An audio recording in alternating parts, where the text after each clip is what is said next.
I wasn't excited about For Honor going into the beta, but it didn't take long to impress me. The game is a well-rounded package that gets a lot of things right. The first thing I noticed when I started the For Honor beta was native DualShock 4 support. This isn't something that's seen in a lot of AAA titles, but it's a small detail that is appreciated by many.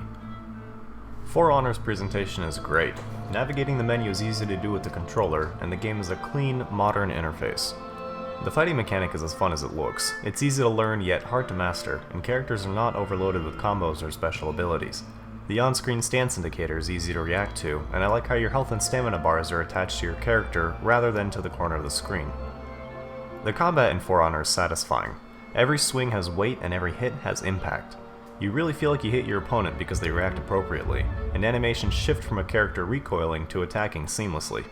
There's a different sound for every kind of stab, slice, and strike, which really helps with the immersion.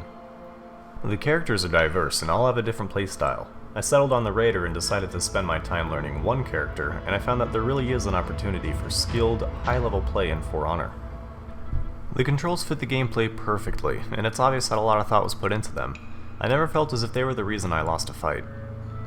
The graphics are fantastic. Character models are detailed, the environments are realistic, and the overall aesthetic is easy to look at.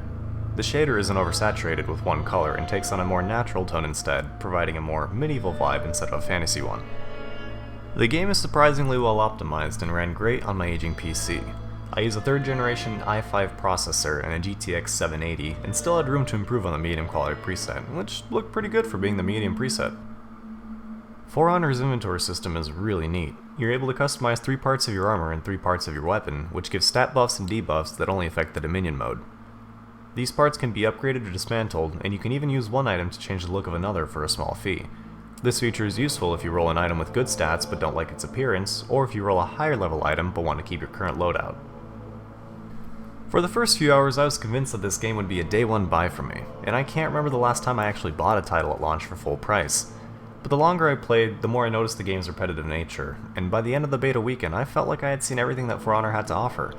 Of course, the beta did include all the maps, characters, game types, and a single-player campaign, but I can't see the inclusion of those things breaking up the monotony of the gameplay cycle.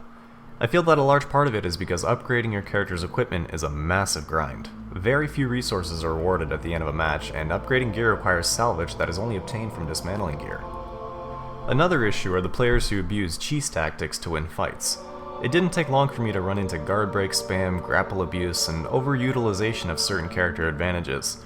I hope that the studio can figure out a way to fix this because one-on-one fights are incredible when both players are honorable. I hate to be critical of the game because I really want to see it succeed, but I also hesitate to recommend buying For Honor at launch. However, it's definitely a title that I'll pick up on sale.